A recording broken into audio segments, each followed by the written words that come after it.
I esta és la pujada de Ca n'Arabí cap a un lloc que, com el de Cova Baixa, pense que també se va escapar de la condena universal arran del pecat dels nostres primers pares, Adam i Eva, perquè tot ara mateix resulta com un petit racó d'un paradís terrenal. Esta és el camí que mos portarà a aquest lloc privilegiat que he tingut la sort de descobrir i disfrutar molts dies, moltes nits, aquí al terme municipal de Binissalem, en el Pla de Llevant, en el Raiguer.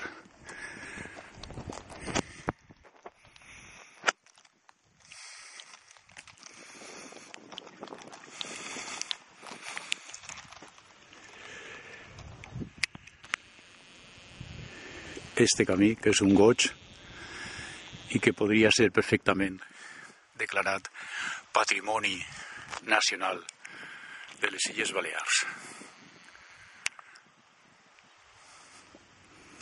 Un passeig, una lleugera costera de lo més saludable i lo més guapo que se puga trobar a fora de la costa de Mallorca. Aquí a este camí, com en tantíssims de Mallorca, de la Mallorca interior, abunden les oliveres, unes oliveres estranyes, que semblen, com diria Miguel Hernández, palpitar las almas de los pozos, de los vinos.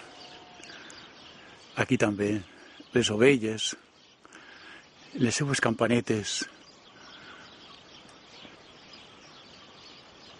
rítmiques se senten millor per la nit, a la llum dels estels.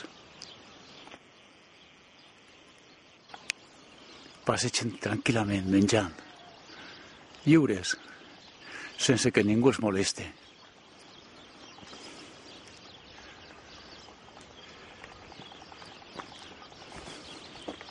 Continuem el camí, la lleugera i meravellosa costera de Ca n'Arabí.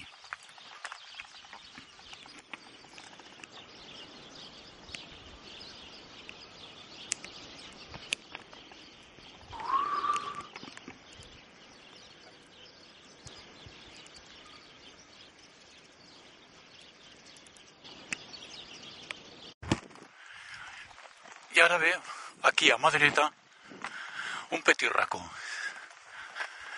que m'ha servit d'espai d'acampada moltíssims nits també.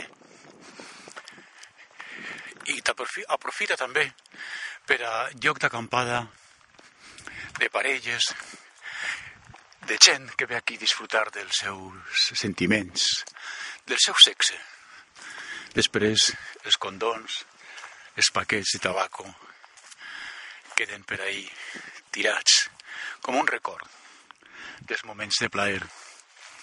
I aquí en este replano és el puesto que aprofite per a posar la meva tenda de campanya i estendre de vegades la roba per a que s'eixugue.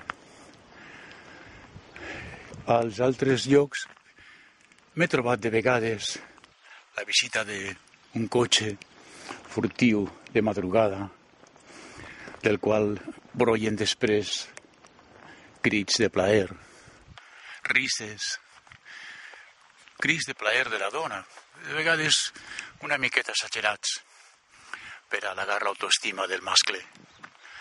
Ells no m'han vist i jo els sent disfrutar i disfrute també en ells. Per què no?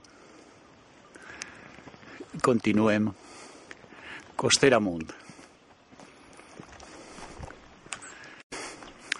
Doncs sí, de vegades els crits halaguen també la meva autoestima.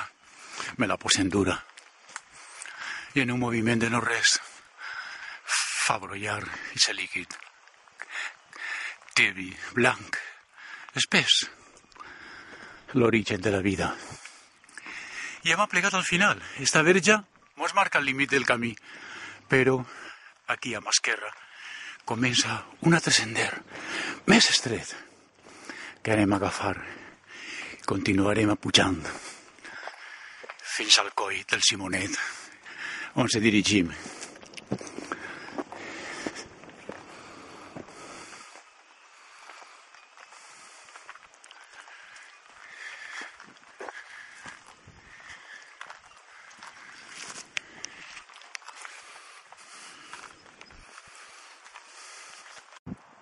I aquí l'esplanada, on he acampat i he dormit tantes vegades. En tenda de campanya i sense tenda de campanya, arriesgant-me a una mullada, al fred de la intempèrie. Però és que el lloc, este lloc privilegiat, se'l mereix.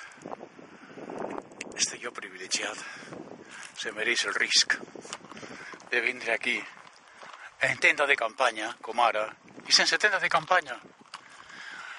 Com siga, este paisatge no es troba fàcilment arreu del món.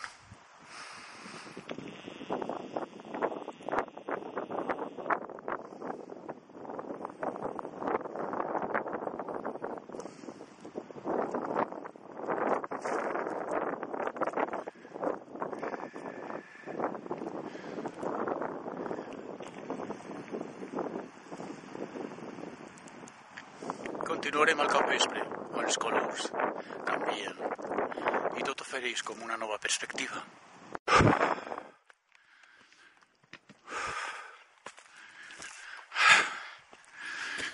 I ara rebufant, perquè sembla que falta l'aire, ja arribant aquí al cim, com quan s'arriba al cim d'altres esforços més placenters, certament. Arribem al cim, aquí, al coll del Simonet, on sempre bufa un aire màgic, directe de la tramuntana, on està la meva olivera dorada,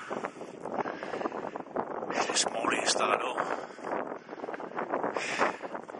i l'altra front, també ahí marcant una entrada magistral a la tramuntana. Les dues moles majestuoses, imponents, imposants,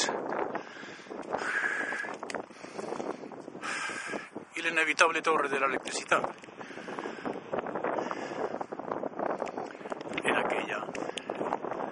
Castell d'Alaró, on he pujat més d'una vegada.